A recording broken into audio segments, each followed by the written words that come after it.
இன்னைக்கு நம்ம என்னென்னலாம் பார்க்க போறோம்னா தமிழ்நாடு நியூஸ்ல ஆரம்பிச்சு national polity, science and tech, டிஃபென்ஸ்னு சொல்லி கடைசியா சில முக்கியமான திட்டங்கள், தேதிகள் வரைக்கும் எல்லாத்தையும் கவர் பண்ணிடலாம்.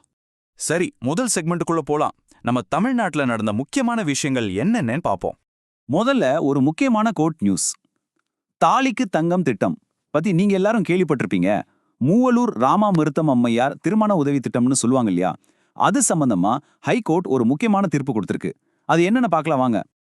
கோர்ட் என்ன சொல்லியிருக்காங்கன்னா, ஒரு தனி நீதிபதி இந்த திட்டத்தோட வருமான வரம்பை உயர்த்த சொல்லி போட்ட உத்தரவை டிவிஷன் பெஞ்ச் ரத்து பண்ணிட்டாங்க. இதுக்கு அவங்க சொன்ன காரணம் ரொம்ப முக்கியம். ஆர்டிகிள் 226 படி அரசாங்கத்தோட பாலிசி டிசிஷன்ல கோர்ட் தலையிட முடியாதுன்னு தெளிவா சொல்லிட்டாங்க. அது மட்டும் இல்லாம இந்த திட்டம் 2022லயே நிறுத்தப்பட்டு இப்போ உயர்கல்வி உறுதி திட்டமா மாறிடுச்சுன்னு சுட்டி காட்டியிருக்காங்க. அதனால 2021ல அப்ளை பண்ண மனுதாரருக்கு பழைய ரூல்ஸ் படி வருமானம் 6000 ரூபாய்க்கு கீழே இருந்தா மட்டும்தான் பெனிஃபிட் கிடைக்கும்னு சொல்லிட்டாங்க. இது பாலிட்டியில ஜுடிஷியல் ஸ்கோப்பை பத்தி படிக்கிறப்போ ரொம்ப முக்கியமான பாயிண்ட். அடுத்ததா சில முக்கியமான நியமனங்கள் மற்றும் கொள்கைகள். சென்னை உயர்நீதிமன்றத்தோட 55வது தலைமை நீதிபதியா சுஷ்ருத் அரவிந்த் தர்மாதிகாரி நியமிக்கப்பட்டிருக்கார். இதை நோட் பண்ணிக்கோங்க. கூடவே நம்ம மாநில அரசு 2 புதிய பாலிசிகளை ரிலீஸ் பண்ணிருக்காங்க. ஒன்னு தமிழ்நாடு கப்பல் கட்டும் கொள்கை 2026, இன்னொன்னு தமிழ்நாடு வேளாண் காடுகள் மேம்பாட்டு கொள்கை 2026. இதுல இருந்து என்ன தெரியுது? நம்ம ஸ்டேட் இப்போ ஷிப் பில்டிங்லயும் அக்ரோ ஃபாரஸ்ட்ரிலையும் அதிக கவனம் செலுத்துது. ஓகே, தமிழ்நாட்டில இருந்து இப்போ நேஷனல் லெவல் பாலிட்டிக்கு ஷிஃப்ட் ஆகுறோம். கவர்னன்ஸ், ஜுடிஷியரியில என்னென்ன முக்கியமான அப்டேட்ஸ் வந்திருக்குன்னு பார்க்கலாம். முதல்ல கவர்னர் நியமனம் பத்தி ஒரு அப்டேட். தமிழ்நாட்டோட கவர்னரா இருந்த RN ரவி அவர்களை இப்போ மேற்கு வங்கத்தோட புதிய ஆளுநரா டிரான்ஸ்ஃபர் பண்ணியிருக்காங்க. உங்களுக்கு தெரியும், ஆர்டிகல் 155 கீழே தான் குடியரசுத் தலைவர் ஆளுநர்களை நியமிக்கிறார். இதுல சர்க்காரியா கமிஷன் ரெக்கமெண்டேஷன் ரொம்ப ரொம்ப முக்கியம். அவங்க என்ன சொன்னாங்கன்னா, ஒரு மாநிலத்துக்கு கவர்னரை நியமிக்கிறப்போ அந்த மாநில முதலமைச்சரை கன்சல்ட் பண்ணணும், அப்புறம் அந்த மாநிலத்தை சேராத ஒரு முக்கிய பிரமுகரா இருக்கணும்னு சொன்னாங்க. இந்த பாயிண்ட் எக்ஸாம்ல அடிக்கடி கேட்பாங்க, நல்ல ஞாபகம் வச்சுக்கோங்க. அடுத்து ஒரு சயின்ஸ் சம்பந்தப்பட்ட பாலிட்டி நியூஸ். நம்ம ரத்த தானம் பண்றப்போ அந்த ரத்தத்தை டெஸ்ட் பண்ணுவாங்க இல்லையா? அதுல 2 முக்கியமான டெஸ்ட் இருக்கு, NAT மற்றும் ELISA. NAT டெஸ்ட், அதாவது நியூக்ளிக் ஆசிட் டெஸ்டிங், வைரஸோட ஜீனையே நேரடியா கண்டுபிடிச்சிடும். அதனால ரொம்ப சீக்கிரமாவே தொற்று இருக்கான்னு தெரிஞ்சிடும். ரொம்ப துல்லியமானது, பாதுகாப்பானது.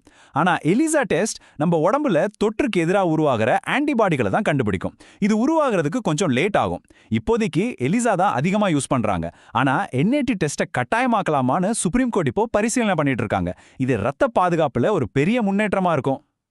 சரி, இப்போ நம்மளோட அடுத்த செக்ஷன் சயின்ஸ், டெக்னாலஜி மற்றும் என்விரான்மெண்ட். இதுல என்னென்ன புதுமைகள் நடந்திருக்குன்னு பார்ப்போம். இங்க பாருங்க, இது ப்ராஜெக்ட் ஹனுமான். ஆந்திர பிரதேஷ் அரசு மனிதர்களுக்கும் வனவிலங்குகளுக்கும் இடையிலான மோதலை குறைக்க ஒரு சூப்பரான திட்டத்தை கொண்டு வந்திருக்காங்க. அப்போ இந்த ப்ராஜெக்ட் ஹனுமான்னா என்ன? இதோட முழு பேர் healing and nurturing units for monitoring, aid and nursing of wild life, சுருக்கமா ஹனுமான். இதுக்கு கீழே 100 GPS பொருத்தின வண்டிகள், 93 ரேபிட் ரெஸ்பான்ஸ் டீம்ஸ், அப்புறம் 7 வனவிலங்கு ஆம்புலன்ஸுகள்னு ஒரு பெரிய படையை களமிறக்கியிருக்காங்க.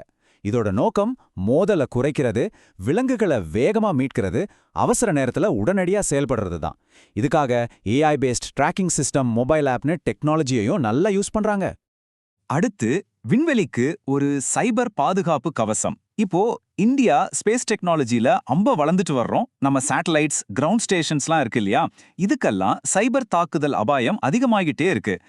இதை தடுக்க நம்ம CERT-9, அதாவது இந்தியாவோட சைபர் செக்யூரிட்டி ஏஜென்சி, அவங்களும் SIA இந்தியாவும் சேர்ந்து புதிய விண்வெளி சைபர் பாதுகாப்பு வழிகாட்டுதல்களை வெளியிட்டிருக்காங்க. டெஃப்சாட் மாநாட்டில் இதை அறிவிச்சாங்க. இது நம்ம விண்வெளி சொத்துக்களை பாதுகாக்க ரொம்ப முக்கியமான ஒரு நடவடிக்கை. அடுத்ததா நம்ம பார்க்க போறது பாதுகாப்பு மற்றும் உலக விவகாரங்கள். நம்ம நாட்டின் பாதுகாப்புக்கு என்னென்ன முக்கிய ஒப்பந்தங்கள் போடப்பட்டிருக்கு, சர்வதேச அளவுல இந்தியா என்ன பண்ணிட்டு இருக்குன்னு பார்க்கலாம். பாருங்க, ஒரு பெரிய தொகை, சுமார் 5083 கோடி ரூபாய். இவ்வளவு பெரிய மதிப்புள்ள கொள்முதல் ஒப்பந்தங்களை பாதுகாப்பு அமைச்சகம் கையெழுத்திட்டு இருக்கு. அப்போ இந்த 5000 கோடியில என்னென்ன வாங்கியிருக்காங்க? சுமார் 2901 கோடி ரூபாய்க்கு இந்திய கடலோர காவல் படைக்காக 6 AJL அட்வான்ஸ்டு லைட் ஹெலிகாப்டர்ஸ் வாங்கியிருக்காங்க. மீதமுள்ள 2182 கோடி ரூபாய்க்கு இந்திய கடற்படைக்காக ரஷ்யா கிட்ட இருந்து S-15 தரைவான் ஏவுகணை அமைப்புகளை வாங்கியிருக்காங்க. ஒன்னு கோஸ்டல் செக்யூரிட்டிக்கு, இன்னொன்னு நேவியோட ஏர் டிஃபென்ஸ்க்கு. வான் பாதுகாப்புன்னு சொன்னதும் நமக்கு ஞாபகம் வர்றது S-400 தான். இந்த ஏர் டிஃபென்ஸ் சிஸ்டம் நம்ம ராணுவ வியூகத்துல ஒரு முக்கியமான அங்கமா தொடர்ந்து இருக்கு. அடுத்து ரைசினா உரையாடல் 2026. இது இந்தியாவோட ஒரு பிரீமியம் கான்ஃபரன்ஸ். உலக அரசியல் பொருளாதாரம் பத்தி பேசுறதுக்காக உலக தலைவர்கள்லாம் இங்க கூடுவாங்க. புது டெல்லியில மார்ச் 5ல இருந்து 7 வரைக்கும் நடந்தது. இந்த வருஷத்தோட தீம் சம்ஸ்காரா, வலியுறுத்து, தழுவு, முன்னேறு. இதுல முக்கியமா ஏஐ, பாதுகாப்பு, டெக்னாலஜி எல்லாம் உலக அரசியலை எப்படி மாத்துதுன்னு விவாதிச்சாங்க. செய்திகள்ல அடிக்கடி வர்ற 2 சர்வதேச அமைப்புகளை பத்தி ஒரு சின்ன ரீகேப். ஒன்னு UNCLOS, அதாவது கடல்களின் அரசியலமைப்பு. கடல் சார்ந்த எல்லா நடவடிக்கைகளுக்கும் இதுதான் சட்ட கட்டமைப்பு. இன்னொன்னு IAEA, இது ஐநாவோட அணுசக்தி கண்காணிப்பு அமைப்பு. அணுசக்திய அமைதியான வழியில பயன்படுத்த இது உதவுது. 2005ல நோபல் அமைதி பரிசு கூட வாங்கியிருக்கு.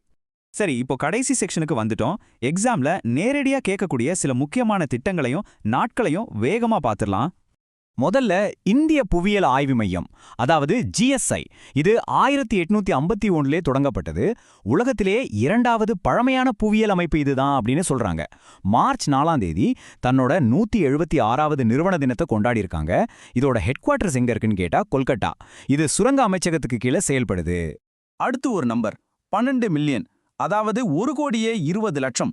இது என்ன நம்பர்னா, UIDAI சமீபத்துல 1,00,000 ஸ்கூல்ஸ்ல ஒரு கேம்பெயின் நடத்தி ஆதார் பயோமெட்ரிக் அப்டேட் பண்ண மாணவர்களோட எண்ணிக்கை.